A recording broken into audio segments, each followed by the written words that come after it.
Hello, my name is Dale Dufay. I'm going to narrate this video for Mary Hall. This is the live feed on the ISS, and this camera is facing the Earth at all times. This is a part of the space station right here.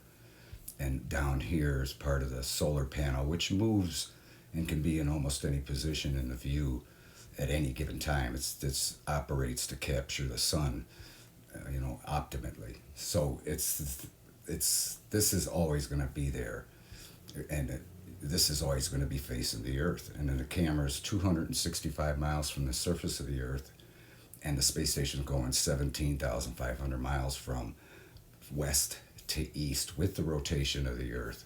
And up here in this Google map, you can see the predicted orbit. And because it's a two-dimensional map, it's going to appear to be, it's curving like this, and that's to compensate for the tilt and curvature of the Earth. But generally, the space station's going in a straight orbit from west to east.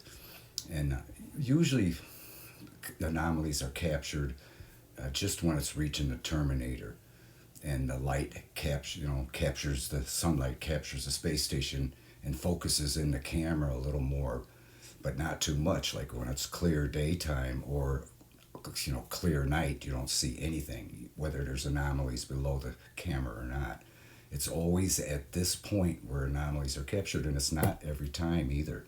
She's seen this, monitored the space station live feed camera for thousands of revolutions around the Earth, and what you're about to see is very, very. I don't even know how to describe it. So let's see what this. You're not going to believe this. So it's going into the terminator right in the twilight. But look at this. All of a sudden, they're all over. Generally going from this direction down this way, but some are going this way. They're going every direction and at every speed. I mean, it looks like a snowstorm, a blizzard. But that is not natural. Those are, they're not dust particles. They're going too fast. The speed is variable on each one. The directions, look, some going straight up. You could literally freeze this and capture 100 objects in each frame.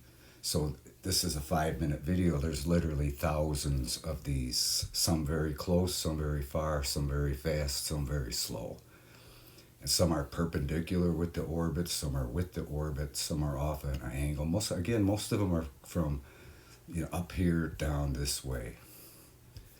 So that would be from here going across like this relative to the space station. And so it's look at this one going slow, opposite direction.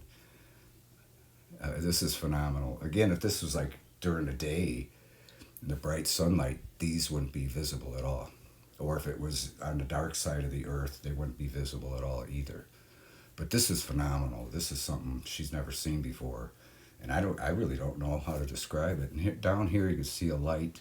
That's obviously a city on the Earth that's going, so anything going like that is on the Earth. But here's a cloud here.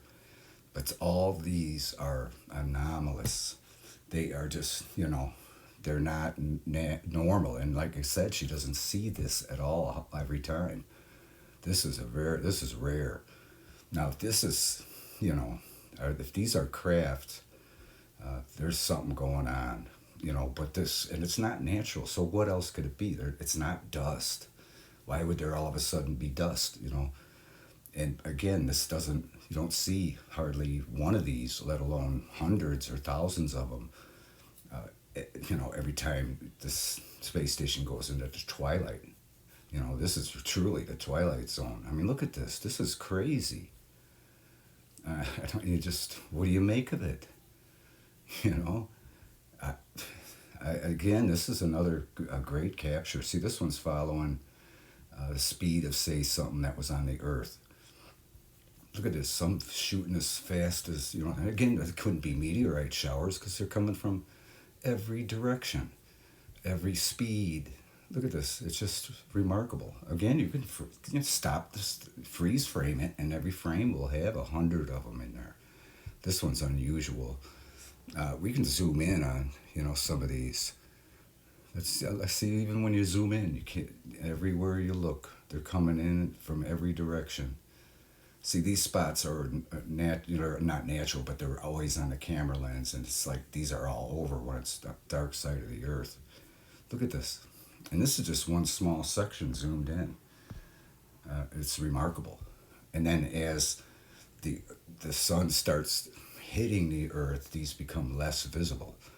So this might be going on the bright daylight side of the Earth or the nighttime side of the Earth. We won't even see it, but it's always at this twilight, always at the terminator into daytime or nighttime that anomalies are captured. It's like the camera is like perfectly focused for it. See, now you can start seeing the sun hit the Earth, but you could still see these objects floating around. It's totally, not something that's a natural phenomenon. I mean, it's just remarkable. See how that one just kind of stopped and it's now going, you know, look at this. You still can barely see them. There might be dozens or hundreds of them down there right now, but they're being washed out from the sun, the sunlight. See how they're starting to really fade out? And then once it gets, ironically, they cut the feed coming up real shortly here. And that's, to me, they should have cut it earlier. That maybe they wanted to, here, so you could actually still see this one. And that's not on the Earth. This is between the Earth and the camera. See how it just disappeared? It just got washed away from the sunlight.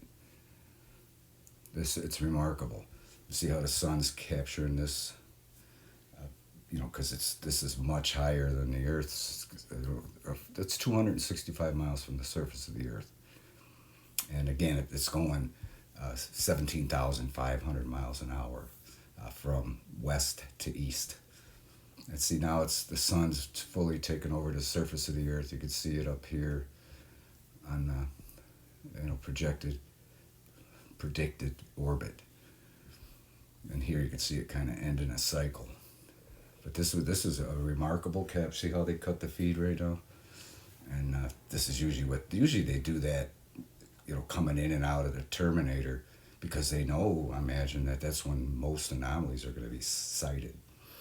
So let Mary know what you think, and give her a good thumbs up. She works hard at this, and I'm only all too glad to narrate it for her, especially these unusual ones. How do you explain it? It's hard enough to explain, just talking about it, let alone trying to type things in and what's this, So let her know what you think, and by all means, subscribe to her channel. And we thank you for watching, and we'll talk at you later.